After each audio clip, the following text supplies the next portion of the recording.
Halo anak-anak, Assalamualaikum warahmatullahi wabarakatuh. Selamat pagi, hari ini kita kembali belajar lagi ya. Walaupun belajar dari rumah dan sekarang kondisinya hujan, kita tetap semangat. Hari ini kita akan belajar matematika bab 1 tentang pengerjaan hitungan pecahan. Kita akan lihat peta konsepnya. Untuk pengerjaan hitungan pecahan ini dibagi menjadi 4 bagian. Ada penjumlahan pecahan, kemudian pengurangan pecahan, kemudian perkalian pecahan, dan pembagian pecahan. Untuk penjumlahan dan pengurangan pecahan yang hampir sama saja caranya. Kita akan mulai dulu satu persatu kita dengan penjumlahan pecahan. Sebelum kalian belajar tentang penjumlahan pecahan, Bapak akan mengulang kembali memori kalian. Apa sih yang dinamakan dengan pecahan itu? Oke. Kalau kita ibaratkan sebuah roti, ini ada satu roti ingin dibagi ke dua anak. Jadi rotinya ada satu, hanya anaknya ada dua nih. Jadi kita bagi dua, kita belah. Bagiannya yang sama. Maka satu anak, nih bagian satu anak. Kalau kita tuliskan dalam bentuk pecahan, satu bagian anak dari dua roti. Ya, jadi bagian per anak, nilai bagian per anak itu satu roti dari dua roti. Ya, berarti dalam pecahannya 1/2. Nah, pecahan itu anak-anak, satu yang di atas ya, yang di atas ini disebut dengan pembilang, sedangkan yang dua disebut dengan penyebut. Oke. Untuk lebih mudah atau untuk lebih jelasnya lagi, coba kita kasih contoh yang lain. Misalnya ada satu roti, kemudian dibagi 3. Ya, ada 3 anak. Berapa nilai satu bagian anak?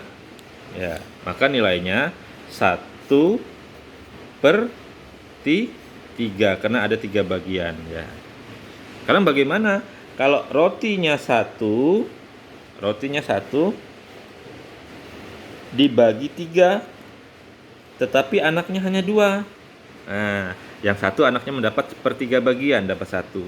Berarti ada sisanya yang diarsir itu ada 2 ini anak yang kedua. Nah, yang kedua. Berarti dapat berapa bagian dia?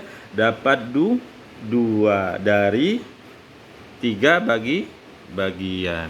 Ya, 2/3. Baik anak-anak, untuk konsep pecahan kalian sudah paham. Kita akan lanjut ke penjumlahan pecahan. Nah, dalam penjumlahan pecahan anak-anak, jadi dalam penjumlahan pecahan itu dibagi menjadi 2, ada yang sama penyebutnya dan ada yang penyebutnya tidak sama. Nah, kita akan pelajari dulu yang penyebutnya sama. Ingat, penyebut itu yang ada di bawah sini. Contoh, nih kita gunakan saja angka yang ada ini, misalnya 1/3 ditambah 2/3. Ini penjumlahan ya.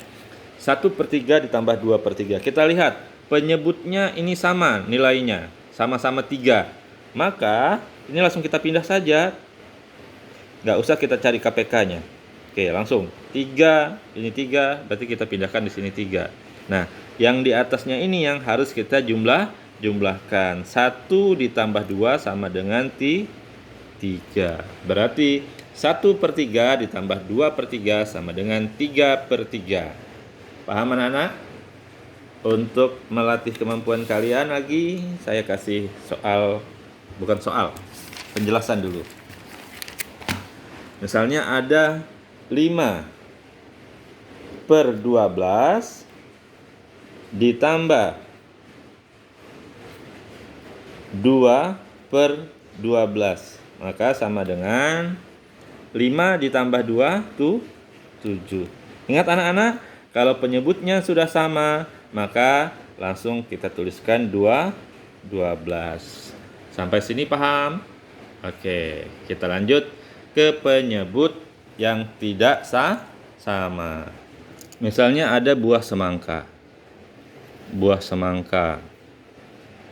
Nah, buah semangka ini kita bagi menjadi menjadi 4 bagian. Oke. Berapa nilai satu bagian ini? Maka nilainya sama dengan 1/4, karena ada 4. 1, 2, 3, 4.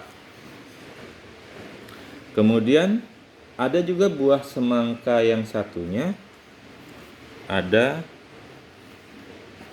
1 bagian, kemudian dibagi menjadi 8. Nah, dibagi menjadi 8. Ini kita asumsikan sama ya. Kemudian berapa nilai 1 ini? Ini sama dengan 1/8. Oke. Nah, kalau kita jumlahkan 1/4 ditambah 1/8 sama dengan titik. Baik anak-anak, perhatikan penyebutnya di sini tidak sama, maka harus kita samakan penyebutnya. Ini kita buat dulu. Ini ditambah ini sama dengan ini. Oke, kita akan isi di sininya berapa. Kita menggunakan penyebutnya berapa. Bagaimana cara mencari atau menyamakan penyebutnya? Kita bisa menggunakan KPK. Masih ingat kan? Kita menggunakan faktorisasi prima. 4 dibagi 2 sama dengan 2. Habis ya. Berarti 4 itu faktorisasinya sama dengan 2 pangkat 2. Sekarang 8. 8 dibagi 2, dibagi dengan bilangan prima terkecil dulu ya. 2 sama dengan 4. Masih bisa dibagi 2? Kalau masih bisa bagi lagi dengan 2 sama dengan 2. Dibagi 2, 1. Sudah habis. Berarti 8 sama dengan 2 pangkat 3. Ingat, konsep KPK itu salah ulang nih. KPK. Konsep KPK itu masukkan yang sama dan semuanya, jadi angka apa saja yang ada, bukan hanya yang sama. Tapi ini karena kebetulan ada 2 saja, maka 2 ini kita masukkan. Dan ingat, dilawan. Kalau ini kecil berarti cari pangkat terbesar. Dari 2 dan 3, pangkat yang besar adalah 3. Kita sudah belajar bilangan berpangkat kemarin. Oke. 2 pangkat 3 itu sama dengan 2 kali 2 kali 2. Jadi perkalian berulang.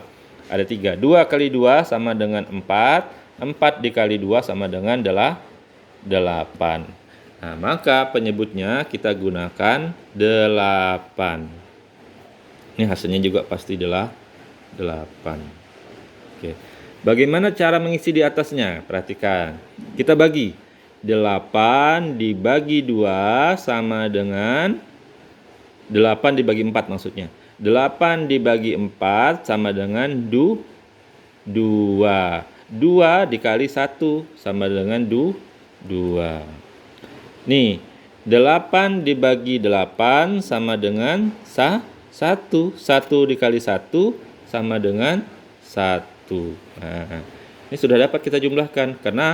Kenapa bisa dijumlahkan? Karena penyebutnya sudah sama. Penyebutnya sudah sama nih. 8. Maka 2 ditambah 1 sama dengan 3. Jadi hasilnya anak-anak 1/4 ditambah 1/8 sama dengan 3/8. Udah bukan? Oke.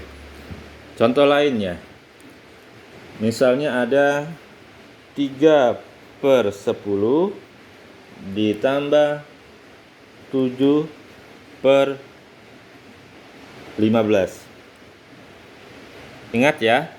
Kalau penyebutnya tidak sama, perhatikan penyebutnya tidak sama, ini ada 10 dan 15. Langkah yang pertama harus kita lakukan adalah mencari atau menyamakan penyebutnya. Ini pasti kita shred ditambah shred sama dengan shred. Oke. Kita akan samakan penyebutnya di sini, biar dia bisa dijumlahkan. Untuk menyamakan, kita menggunakan KPK. Kita cari dulu faktorisasinya. Masih ingat kan? 10 faktorisasinya ini dibagi dengan bilangan prima terkecil 2 dulu sama dengan 5. Dibagi berapa lagi? Habis ya. Oke, dibagi 3 nggak bisa, dibagi 5 dapat 1 habis. Berarti faktorisasi dari 10 sama dengan 2 dikali 5. Sekarang 15 ini dibagi 2 bisa nggak? Nggak bisa, karena ini bilangan ganjil. Maka dibagi 3. Bisa ya, bagi 3 dapat 5. Oke, dibagi berapa lagi? Habis. Berarti 15 faktorisasinya sama dengan 3 dikali 5. Nggak pakai pangkat karena nggak ada yang sama. Maka KPK-nya, ingat KPK itu harus dimasukkan semua angka yang ada di dalam sini. 2 dikali 3 dikali 5. Oke, karena angka yang ada di dalam sini hanya ini, 2, 3, dan 5. Apabila ada pangkatnya, maka pangkat yang diambil adalah pangkat terbesar. Maka KPK-nya adalah 2 dikali 3 sama dengan 6. 6 dikali 5 sama dengan 30. Oke, kita sudah ketemu KPK-nya 30, maka kita masukkan ke dalam sini. 30. Nah, bagaimana dengan isian atas? Masih ingat tadi? Apa dulu yang harus dikerjakan? Kita bagikan penyebut yang di sini, KPK-nya ini, kita bagi dengan 10. 30 dibagi 10 dapat 3.